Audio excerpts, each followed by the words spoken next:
Hello, Periscope. Okay, so it's been a few days since I've done a Periscope and I was sitting here thinking, oh, do you know what? I've got a really belting idea that I'd like to share.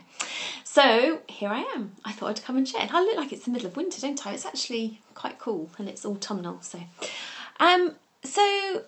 I've been chatting online with a practitioner this afternoon, a podiatrist actually, and we were talking about describing her practice, and I got her to describe how she would write down what her practice was about so she could share it online with potential patients. And she started to use words like qualified and experienced and professional, and this is really, really common.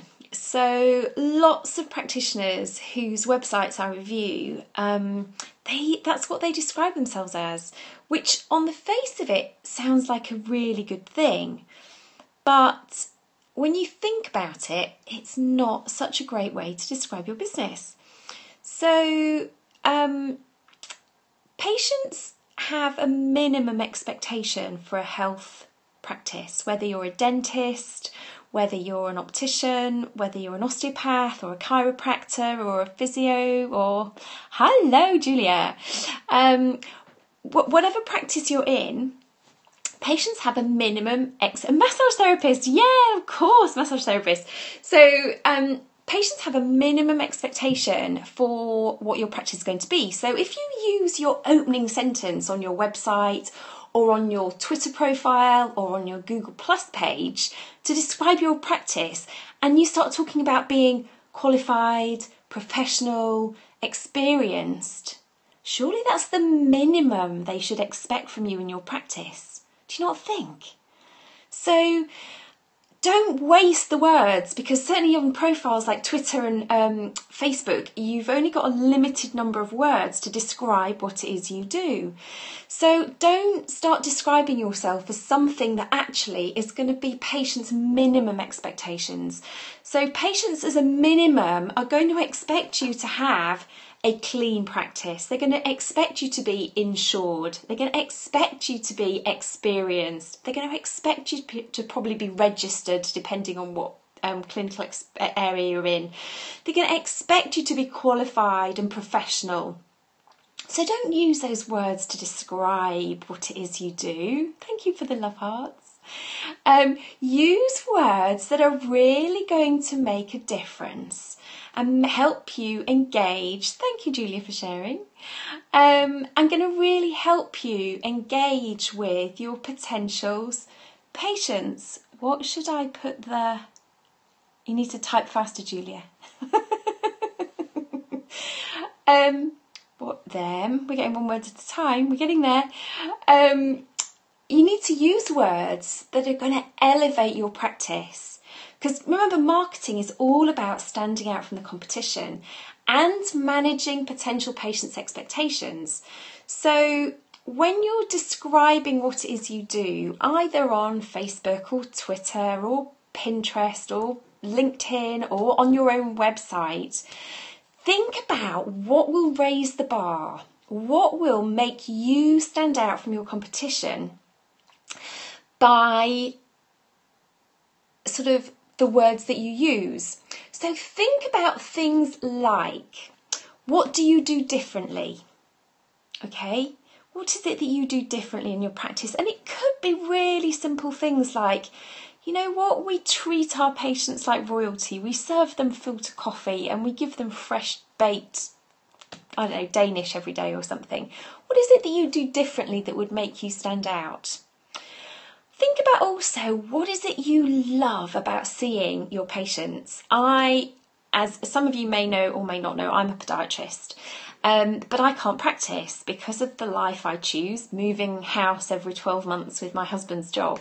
I can't practice anymore. So, but there's loads that I could still tell you that I used to love about seeing patients. You know, that buzz you get from them, that amazing feeling you get when they say, oh, that's amazing, thank you, and they stand up and they walk out of your clinic bouncing. What is it that you love about seeing patients? Could you use some of those words to describe what it is you do in your practice? Think about what is seeing that. Yeah, I know, it is lovely, isn't it? When they just say, oh, I feel so much better, thank you for doing that. And you kind of go, oh, I love this job, but I can't do that anymore. So I'm kind of doing it vicariously through all you lovely people. So it's about think about what results you get. So could you use some words that would describe what results you get for your patients, to describe your practice, or to help you kind of define your practice and what it is? What about the values that sit behind your practice? I'm a big fan, I have to say, about talking about values and ethics and feelings and this kind of emotional stuff that sits behind your practice. Are there any of those words that you could use to describe your practice that again would make you stand out from the competition and would really help you describe your practice, away from describing the fact that you're qualified and you're experienced and you've got a certificate on the wall to say you've done your CPD and all that sort of stuff? What are these words that you could be describing that would really grab the patient's imagination and think, oh my God, that's really sounds like the place I want to be? And then think about kind of stuff that you do. What sort of therapies are you offering that you could describe? What sort of equipment have you got? I know I'm a bit of a geek, so I do quite like kind of kit. But what other words that you could describe about what you do for your patients that could help you paint this picture of what your practice is about? And then think about what it is you do that really helps your patients. Now, think about this in terms of patient speak, okay?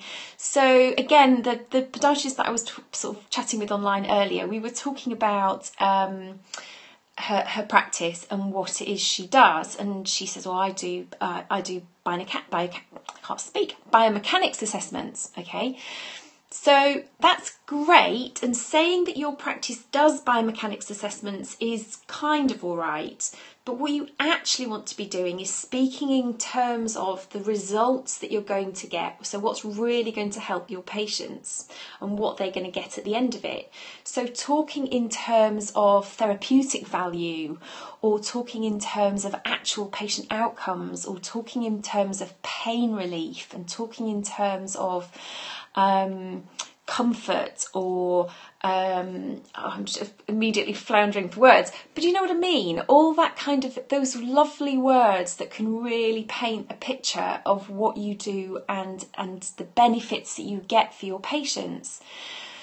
So really the whole purpose of this Periscope was just to kind of encourage you, when you're writing your website material and when you're writing your profiles for social media, and anywhere else that you have to write a description of your business, is try not to fall back on describing your qualifications and your CPD and how experienced you are, and try and use words that will really make you stand out from the competition and will really help you paint a picture of your practice to your patients. So I went to a practice, it's a few months ago now, and they had a lot of pink. Okay, seriously, there was a lot of pink going on. So you walked into the waiting room, and the waiting room was white as you walked in, with bright pink chairs around the waiting room. But when you came out, the wall you were facing was shocking pink. It was amazing. So everything in their practice was pink. And now obviously you can colour code your website and social media profiles and things like that. But to try and paint a picture of this vibrant, energetic practice with words is actually quite difficult when you kind of have to actually write it down. So, have a think about what you do differently in your practice, what it is you love about about what you do, the results that you get for your patients, the values that sit behind your practice, the kind of stuff that you do in your practice, and the things that you do that really support and help and nurture your patients, and see if you can come up with some amazing words that would much better describe your practice to people rather than the sort of dull, boring stuff that everybody puts on their website. Come on, you can do it. You can be far more adventurous and far more exciting and really make your practice stand out from everyone else. Do you think you could do that? I hope so.